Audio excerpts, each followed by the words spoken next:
Hi అండి. నమస్తే. Welcome to అమ్మాయి లోకం. అందరూ ఎలా ఉన్నారు? నేనైతే చాలా బాగున్నాను. మీరందరూ కూడా బాగుండాలని మనస్ఫూర్తిగా కోరుకుంటున్నాను. ఇవాళ మన రెసిపీ వచ్చేసి అమ్మమ్మల కాలం నాటి అసలు సిసలైన పుల్లట్లు, చల్లట్లు, మజ్జిగట్లు అంటాం కదా! ఎలా చేయాలో చూద్దాం. స్కిప్ చేయకుండా చూడండి. ఫస్ట్ వచ్చేసి మిక్సింగ్ బౌల్‌లో ఒక కప్పు బియ్యం తీసుకున్నాము. ఇవి మనం రేషన్ బియ్యమైనా వాడుకోవచ్చండి. ఇంట్లో మామూలుగా అన్నానికి వండుకునే బియ్యమైనా వాడుకోవచ్చు. వీటిని 2-3 సార్లు మంచిగా కడిగేసుకుందాము. కడిగిన తర్వాత నీళ్ళన్నీ వంపేసి దీంట్లో చిక్కటి మజ్జిగ అనమాట. ఒక కప్పు తీసుకుందాం. కరెక్ట్‌గా సరిపోతుందండి. కప్పు బియ్యానికి కప్పు మజ్జిగ. ఇప్పుడు దీంట్లో ఒక అర టీ స్పూన్ వచ్చి మెంతులు, ఒక టీ స్పూన్ వచ్చేసి జీలకర్ర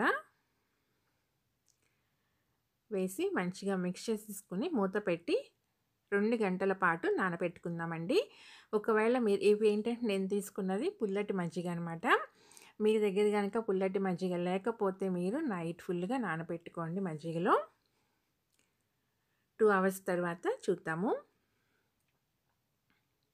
బియ్యం అయితే చక్కగా నానియండి. వీటిని ఇప్పుడు మిక్సీ జార్‌లోకి మార్చుకుందాం. చాలా సింపుల్‌గా, క్విక్‌గా అయిపోతుందనమాట. పుల్లటి పెరుగున్నా కానీ దాన్ని వేస్ట్ కానీయకుండా ఇలా మజ్జిగలా చేసుకొని దాంట్లో చక్కగా చాలా అంటే చాలా టేస్టీగా ఉంటుందండి. ఇప్పుడు దీంట్లో వచ్చేసి ఒక చిన్న అల్లం ముక్కని కట్ చేసేసుకొని వేసుకుందామనమాట. చూడండి ఇలా మెత్తగా పేస్ట్ లాగా చేసుకొని తీసుకొచ్చుకుందాము. ఒకవేళ నీళ్ళు అవసరపడదండి. అవసరపడితే నీళ్ళు వేసుకోవద్దు. కొంచెం మజ్జిగ వేసుకొని మిక్సీ పట్టుకోండి.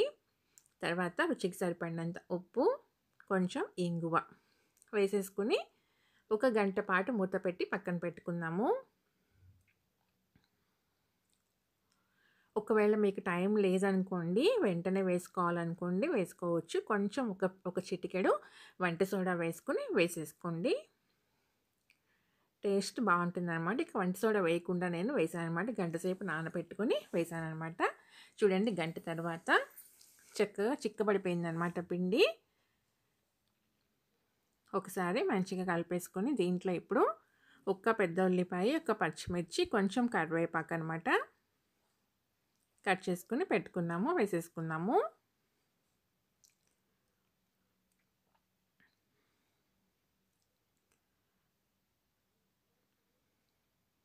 ఇంకా కొంచెం గట్టిగా ఉంది కదా! దీంట్లో కొంచెం అంటే కొంచెం నీళ్ళు పోసుకుందామండి. ఒక 2 టేబుల్ స్పూన్లు అంతేను. కొంచెం పలుచగా చేసుకొని ఇప్పుడు దోస పెనం వేడి చేసేసుకొని దానికి 2 డ్రాప్స్ వచ్చేసి ఆయిల్ వేసుకుందాము.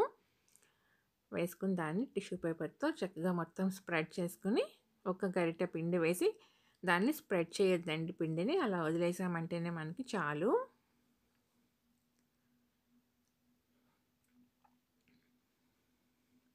అంతేనండి. చూసారు కదా! ఎంత చక్కగా హోల్స్ వస్తున్నాయో. చాలా ఈజీగా ప్రిపేర్ చేసుకోవచ్చనమాట. మా అమ్మమ్మ అయితే ఇలానే తయారు చేసేవాళ్ళు. కాకపోతే ఏంటంటే రోట్లో రుబ్బేవాళ్ళనమాట. ఇప్పుడు మనం మిక్సీ పట్టుకున్నాం అంతేనండి తేడా. చాలా టేస్టీగా ఉంటాయనమాట. దీంట్లోకైతే చట్నీలేం అవసరం లేదండి.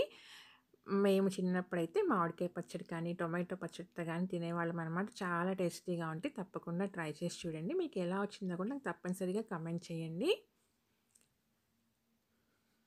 అలానే వీడియో నచ్చినట్లయితే తప్పకుండా సబ్స్క్రైబ్ చేసుకొని ఒక లైక్ ఇచ్చేయండి. మీ ఫ్రెండ్స్‌కి, ఫ్యామిలీ మెంబర్స్‌కి షేర్ చేయండి. Thank you for watching.